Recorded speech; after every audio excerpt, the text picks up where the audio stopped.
Welcome to my YouTube channel medico study in Gujarati. આજે આપણે જોવાના છીએ જન્મ અને મરણ નોંધણી અધિનિયમ વિશે.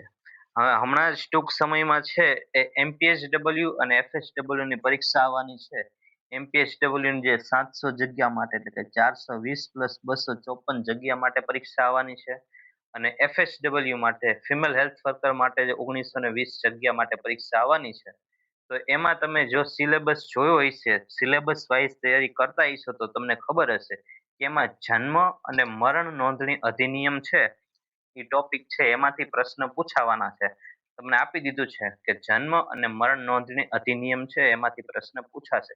તો આજે આપણે આપણા લેક્ચરમાં જોવાના છીએ કે કેવા પ્રશ્ન પૂછાઈ શકે, કયા કયા એમસીક્યુ પૂછાઈ શકે. તો જોતા રહો, આપણી ચેનલ છે, આખો વિડીયો જોતા રહો એટલે તમને ખબર પડે કે કયા પ્રશ્નો પૂછાય, કેવા પ્રશ્નો પૂછાઈ શકે. આ થોડા પ્રશ્નો તમે વાંચી લ્યો તો પછી એમાંથી તમારો માર્ક કપાશે નહીં.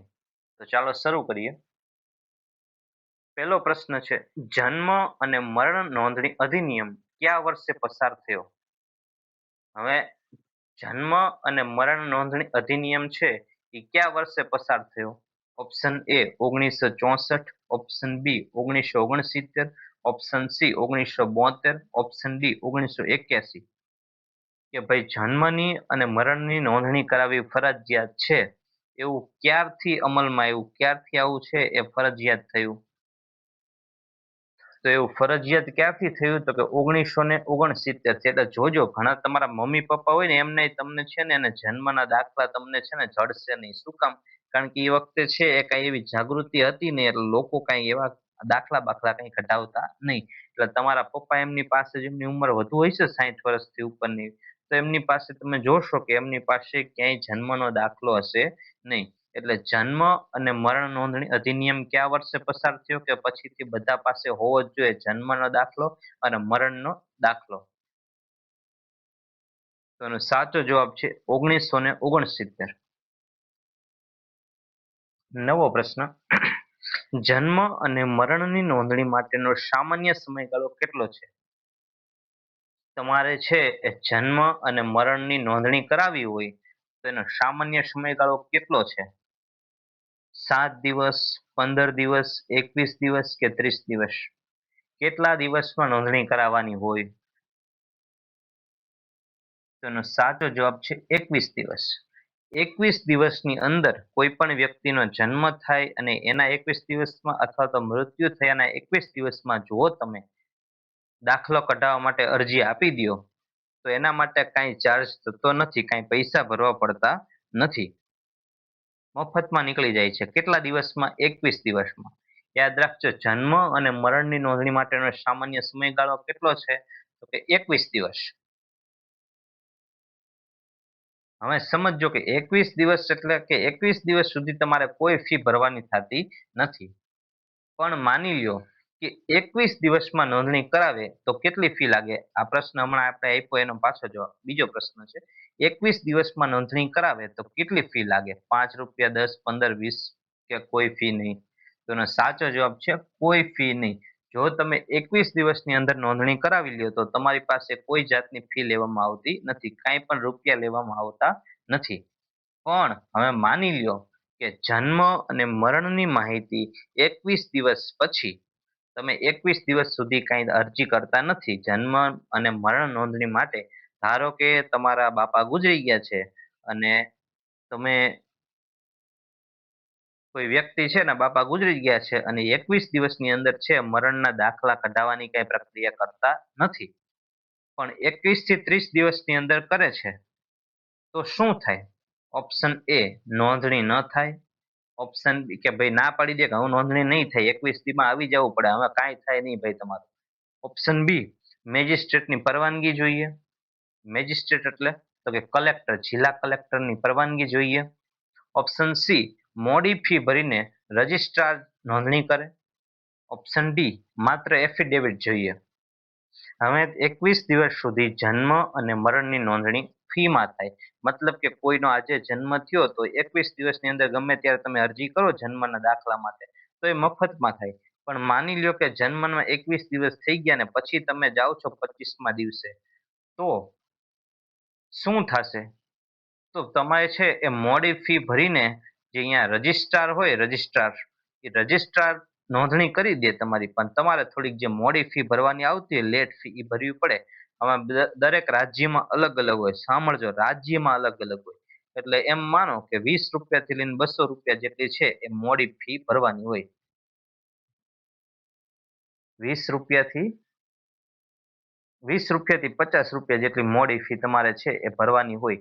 ક્યારે? તો કે 21 દિવસ અને 30 દિવસની અંદર જો તમે આ નોંધણી કરાવો તો. અને એ નોંધણી કોણ કરી દે? તો તમને રજિસ્ટ્રાર છે એ રજિસ્ટ્રાર તમને નોંધણી કરી દે.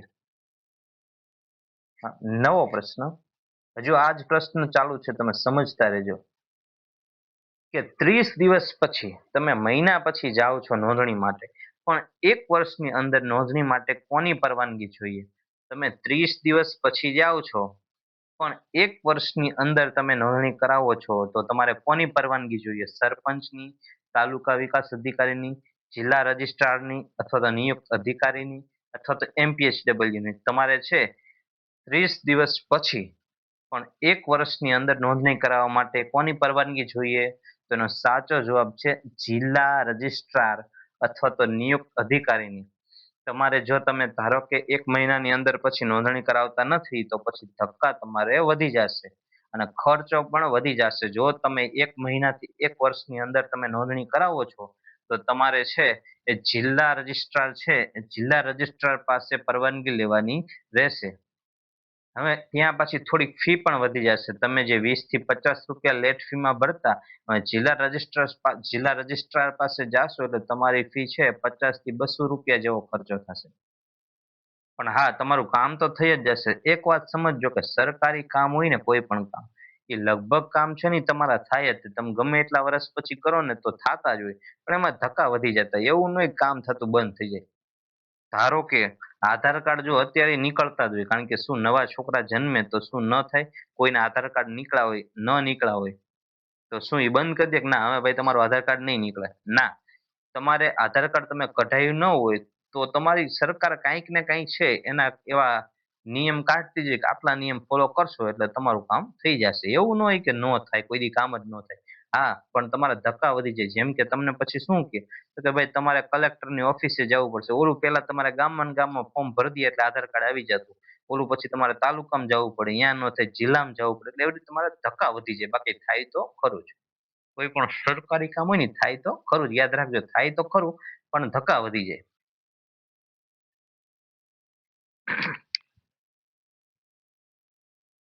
હવે નવો પ્રશ્ન. 1 વર્ષ પછી જન્મ મરણ નોંધવા માટે કોનો હુકમ જોઈએ?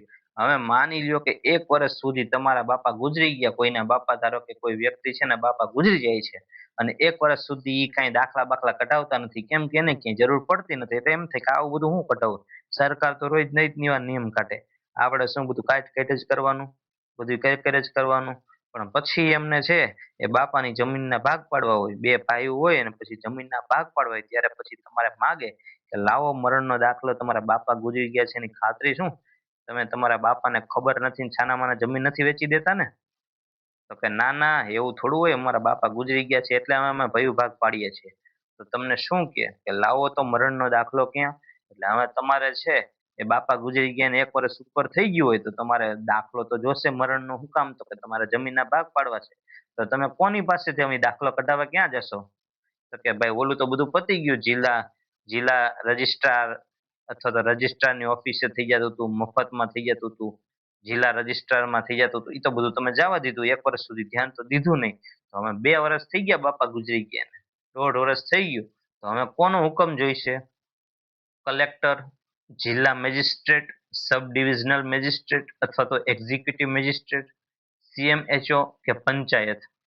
1 વર્ષ પછી જન્મ મરણ નોંધણી માટે તમારે સબ ડિવિઝનલ જે મેજિસ્ટ્રેટ હોય એની તમારે છે એ હુકમ જોશે, એક્ઝિક્યુટિવ મેજિસ્ટ્રેટ અથવા તો જિલ્લા મેજિસ્ટ્રેટ હોય એનો તમારે હુકમ જોઈશે. કે તમારે જો આ વસ્તુ કઢાવી હોય તો તમારે જિલ્લા મેજિસ્ટ્રેટ છે એનો હુકમ જોશે, પછી તમને જન્મ મરણનો દાખલો. 1 વર્ષ પછી જન્મ અને મરણ નોંધણી માટે કોનો હુકમ જોઈએ? તો એનો સાચો જવાબ છે જિલ્લા મેજિસ્ટ્રેટ, સબ ડિવિઝનલ મેજિસ્ટ્રેટ અથવા તો એક્ઝિક્યુટિવ મેજિસ્ટ્રેટ. ઉપરથી તમારે 500 રૂપિયા જેવી ફી પણ લેટ ફી પણ ભરવી પડશે. અને 1 વર્ષ પછી કોણ નોંધવા માટે કોણ હુકમ કરશે? તો કે જિલ્લા મેજિસ્ટ્રેટ, સબ ડિવિઝનલ મેજિસ્ટ્રેટ અથવા તો એક્ઝિક્યુટિવ મેજિસ્ટ્રેટ. હવે આગળનો પ્રશ્ન એકવાર પાછો જોઈ લઈએ કે 30 વર્ષથી 1 દિવસની અંદર નોંધણી માટે કોની પરવાનગી જોઈએ? તો કે જિલ્લા રજિસ્ટ્રાર અથવા તો નિયુક્ત અધિકારીની. અને 1 વર્ષ પછી, તો કે 1 વર્ષ પછી જિલ્લા મેજિસ્ટ્રેટની. નવો પ્રશ્ન, હોસ્પિટલમાં જન્મ મરણ થાય તો નોંધણીની જવાબદારી કોની? હવે ધારો કે હોસ્પિટલમાં બાળકનો જન્મ થાય છે, તમારા બાળકનો જન્મ હોસ્પિટલમાં થાય છે, તો એ જન્મ થયો એની નોંધણી મ્યુનિસિપાલિટીમાં કરાવવાની હોય, મહાનગરપાલિકામાં કરાવવાની હોય, તો એની જવાબદારી કોની, કોણ કરાવશે? ઓપ્શન એ ઘરના વડા, option B ASHA worker, option C medical officer in charge અથવા તો તેના દ્વારા નિમાયેલ વ્યક્તિ અથવા તો અધિકૃત વ્યક્તિ, ઓપ્શન ડી પોલીસ. હવે જન્મ અને મરણ થાય તો એની જવાબદારી કોની નોંધણી કરાવવાની? તો સાચો જવાબ છે મેડિકલ ઓફિસર ઇન્ચાર્જ. હવે તમે છે, તમે બધા ઘણાના લગ્ન થઈ ગયા છે, પરીક્ષા આપતા છે ને લગ્ન પણ થઈ ગયા છે ઘણાના, તો તમને ખબર હશે કે તમે હોસ્પિટલમાં તમારા બાળકનો જન્મ થાય ને, તો તમે ત્યાંથી રજા લ્યો ને તો તમને ત્યાંના કોઈ ડોક્ટર કે ત્યાં કોઈ વ્યક્તિ હોય ને તમને એનું મેનેજમેન્ટ કરતા હોય ને તમને કહે કે હું આ તમારો જન્મનો જે નોંધણી છે એ હું મ્યુનિસિપાલિટીમાં, મહાનગરપાલિકામાં જઈને કરાવી આવીશ. તમારે છે એ ખાલી થોડાક દિવસ પછી લઈ આવવાનું છે. તમારે શું કરવાનું છે? તો કે તમારે 15-20 દિવસ પછી તપાસ કરવાની છે કે તમારો જન્મનો દાખલો, તમારા બાળકનો જન્મ દાખલો આવી ગયો છે, તો તમારે લઈ આવવાનો છે. બાકી આની નોંધણી કોણ કરશે? તો હું કરી દઈશ. જો કોઈ તમને ખબર હોય કે તમારા કોઈ દાદા બાદા છે એ હોસ્પિટલમાં ગુજરી ગયા, તમને ખબર છે કે હોસ્પિટલ વાળા દવાખાનામાં ગુજરી જાય ને પછી છે ને એમ કે હવે તમે છે ને એ હું છે એ મરણની નોંધણી કરાવી આવું છું મહાનગરપાલિકામાં જઈને 1-2 દિવસમાં, તમે 15-20 દિવસ પછી આંટો મારજો. શેના માટે? તો કે મરણની નોંધણી માટે. હવે એવું ન હોય કે તમે 5-10 દી પછી જાઓ એટલે તમારું કામ થઈ જ જાય. ઘણી વખત એવું થાય કે હોસ્પિટલમાં તમારા દાદા આજ ગુજરી ગયા પણ જે ત્યાંનો વ્યક્તિ છે એ 10 દિવસ સુધી જાતો જ નથી નોંધણી કરાવવા. તો તમારું અઠવાડિયા પછી, 17-18 દિવસ પછી આવશે ને તમારો દાખલો, એટલે તમે 5 દીમાં પહોંચી જાઓ મ્યુનિસિપાલિટીમાં કે ભાઈ મારા પાપાનો દાખલો કેમ ન આવ્યો મરણનો? તો એમ ન આવે. શું કામ? કારણ કે હોસ્પિટલ વાળા તો 10 દિવસ પછી ગયા હતા, તમે 21 દિવસની અંદર ગમે ત્યારે કરાવી શકો ને નોંધણી. એટલે હોસ્પિટલમાં જન્મ થાય, મરણ થાય તો એની નોંધણીની જવાબદારી કોની? તો કે મેડિકલ ઓફિસર ઇન્ચાર્જ અથવા તો તેમના દ્વારા અધિકૃત વ્યક્તિ. નવો પ્રશ્ન, નોંધણી અધિનિયમનો ઉદ્દેશ્ય શું છે? નોંધણી અધિનિયમનો ઉદ્દેશ્ય શું છે? માત્ર કર વસૂલી કરવાનો, એટલે કે હાલો આ બધા છે ને નોંધણી કરાવે ને તો એ બાને પૈસા મળે તો કઈક આપણે આવક થાય સરકાર, કે મતદાર યાદી બનાવવાનો, કે જમીનની નોંધણી માટે, કે જન્મ મરણની સત, કાયમી અને વ્યવસ્થિત નોંધ થાય એ માટે, સિવિલ રજિસ્ટ્રેશન સિસ્ટમ માટે. તો નોંધણી અધિનિયમનો ઉદ્દેશ શું કામ છે?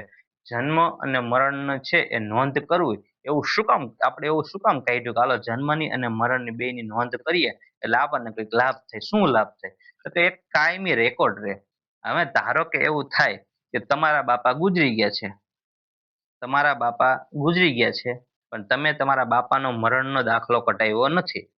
હવે તમે બે ભાઈઓ છે જમીનના ભાગ પાડો છો, એટલે તમને તમારી પાસે માગશે કે ભાઈ તમારા બાપા હયાત છે, જીવે છે? એટલે તમે કહેશો ના મરી ગયા. તો કે મરી ગયાનો દાખલો ક્યાં?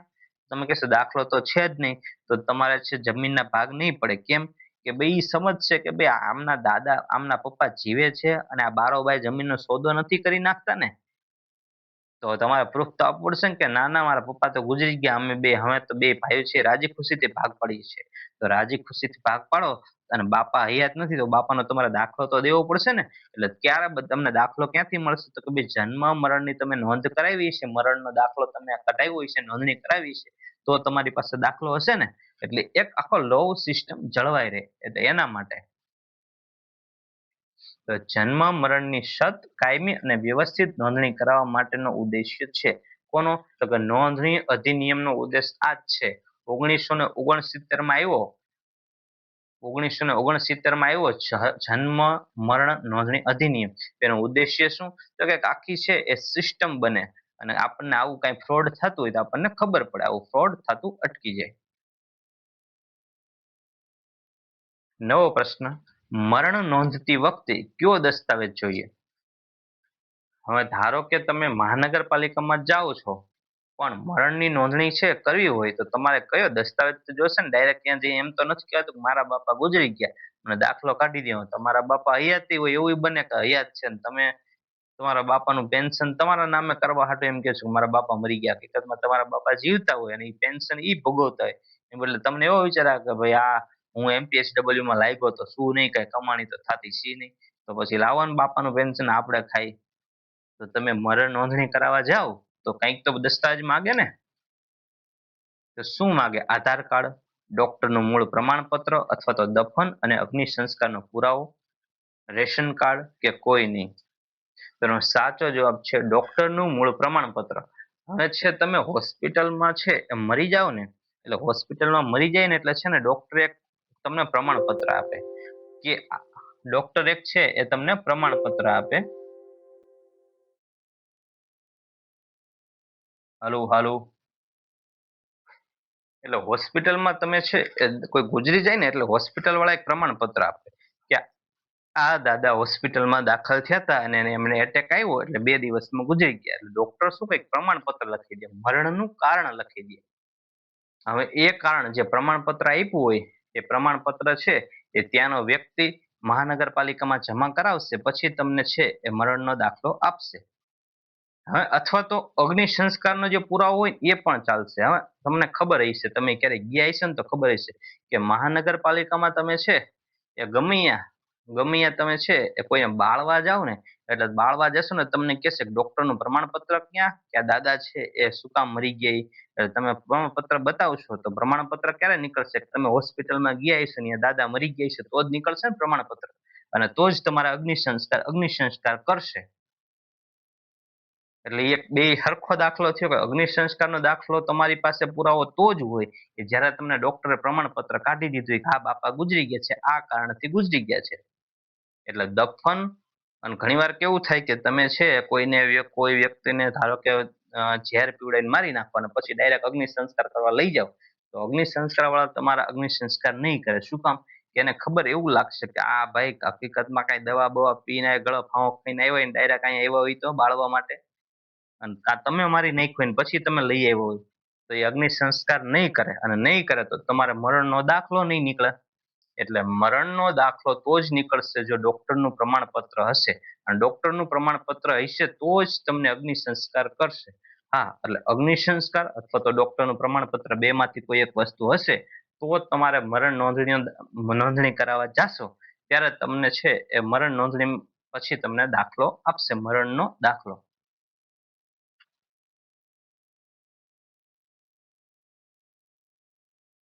નવો પ્રશ્ન, બાળકનું નામ પાછળથી ઉમેરવા માટે કઈ કલમ લાગુ પડે છે? કલમ 12, કલમ 13, કલમ 14, કલમ 15?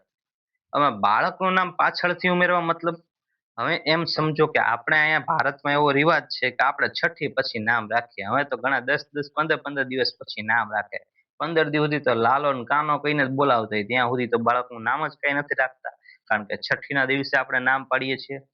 હવે ધારો કે તમારો બાળકનો જન્મ થયો, જન્મ થયાના 3 દિવસ પછી હોસ્પિટલમાંથી કોઈ વ્યક્તિ, હોસ્પિટલનો કોઈ વ્યક્તિ જ્યાં તમારા બાળકની ડિલિવરી થઈ હતી એ વ્યક્તિ જાય છે મહાનગરપાલિકાની ઓફિસે દાખલાની અરજી કઢાવે, આ જન્મનો દાખલો કાઢી દો, નોંધણી કરી દો. હવે નોંધણી થઈ જશે પણ બાળકનું નામ પાછળથી ઉમેરવું હશે તો, કારણ કે તમે તો કાનો કાનો જ કરતા હતા પણ હવે 10 દી પછી નામ પાડ્યું તો બાળકનું નામ તો ઉમેરવું જોઈશે ને કે આનું નામ ભાઈ રોહન છે, આનું નામ છગન છે. તો બાળકનું નામ પાછળથી ઉમેરવા માટે કઈ કલમ લાગુ પડે? તેનો સાચો જવાબ છે કલમ 14. નવો પ્રશ્ન, ખોટી એન્ટ્રી સુધારવા માટે કઈ કલમ છે? ઘણી વખત છે નામમાં કઈ ભૂલ હોય, બાપાનું નામ પેલા લખાઈ ગયું હોય, નામમાં ભૂલ હોય, કુમાર આ તે નામમાં ભૂલ હોય, ખોટી એન્ટ્રી હોય. ખોટી એન્ટ્રી સુધારવા માટે કઈ કલમ લાગે? કલમ 13, કલમ 14, કલમ 15 કે કલમ 16? તેનો સાચો જવાબ છે કલમ 15. નવો પ્રશ્ન, MPHW નો રોલ શું છે? નોંધણી કરાવવી, પ્રમાણપત્ર આપવું, કોર્ટમાં જવું કે નોટિફાયર તરીકે ઘરે ઘરે થયેલા જન્મ અને મરણની માહિતી રજિસ્ટ્રારને આપવી? તો એનો સાચો જવાબ છે નોટિફાયર તરીકે ઘરે જ થયેલા જન્મ અને મરણની માહિતી રજિસ્ટ્રારને મોકલવી.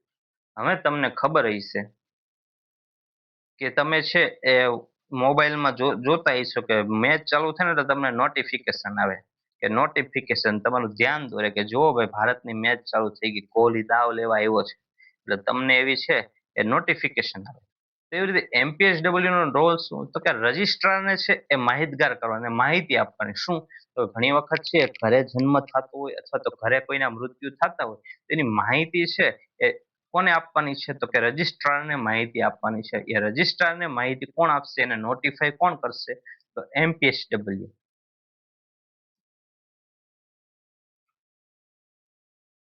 તો આવા પ્રશ્નો છે એ તમને પરીક્ષામાં પૂછાઈ શકે. તમારે છે આ વખતનો ટોપિક છે, તમે જોશો તો ખબર હશે, જે અભ્યાસક્રમ વાંચતા હોય, સિલેબસ જોઈ જોઈને તૈયારી કરતા હોય એને ખબર હોય હો. પછી બાકી એમ કે વાંચ્યું તો એ તો પૂછાણું જ નહીં, બીજું બીજું પૂછે, એના માટે નહીં. જેને વાંચ્યું હોય કે આ પ્રશ્ન, આ ટોપિક પૂછાય છે, જન્મ અને મરણ અધિનિયમ ટોપિક, તો આમાં બે ત્રણ ક્વેશ્ચન છે મોસ્ટ આઈએમપી, એની વારંવાર પૂછાય છે.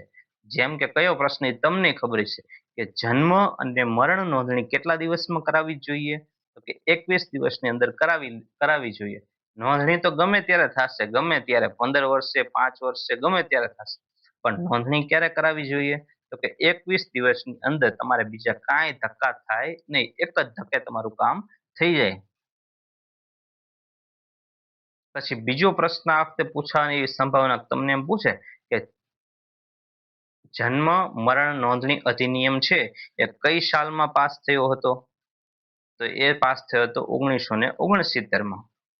હવે રજિસ્ટ્રાર છે એ રજિસ્ટ્રારની છે નિમણૂક કોણ કરે? તો રાજ્ય સરકાર કરે. તો બસ આમાંથી આવા જ પ્રશ્નો પૂછાઈ શકે છે. હવે હવે પછીનો આપણો નેક્સ્ટ ટોપિક હશે એ છે ડેમોગ્રાફી ઉપર. ડેમોગ્રાફીમાંથી પણ પ્રશ્ન પૂછાય છે. તો હવે પછીનો પ્રશ્ન આપણો ડેમોગ્રાફીમાંથી હશે.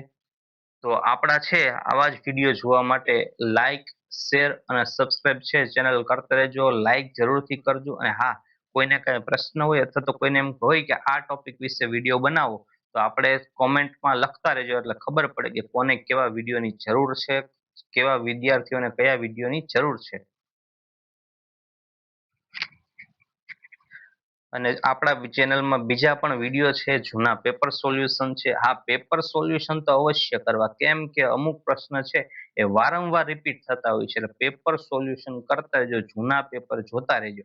કારણ કે ઘણી વખત એવું હોય કે 20 માર્કનું પ્રશ્ન તો બેઠું પૂછાય, જે આગલા વર્ષોમાં પૂછાઈ ગયું હોય ને એની બધું પાછું પૂછાય. એટલે જેટલી મહાનગરપાલિકામાં પેપર લેવાના હોય, ગુજરાત સરકાર દ્વારા લીધા હોય, એ બધા જૂના પેપર છે એ તમે જોતા રહેજો. અને આપણી ચેનલમાં જૂના પેપર આપેલા છે, બીજા ઘણા બધા ટોપિક ઉપર આપણે ચર્ચા કરેલી છે.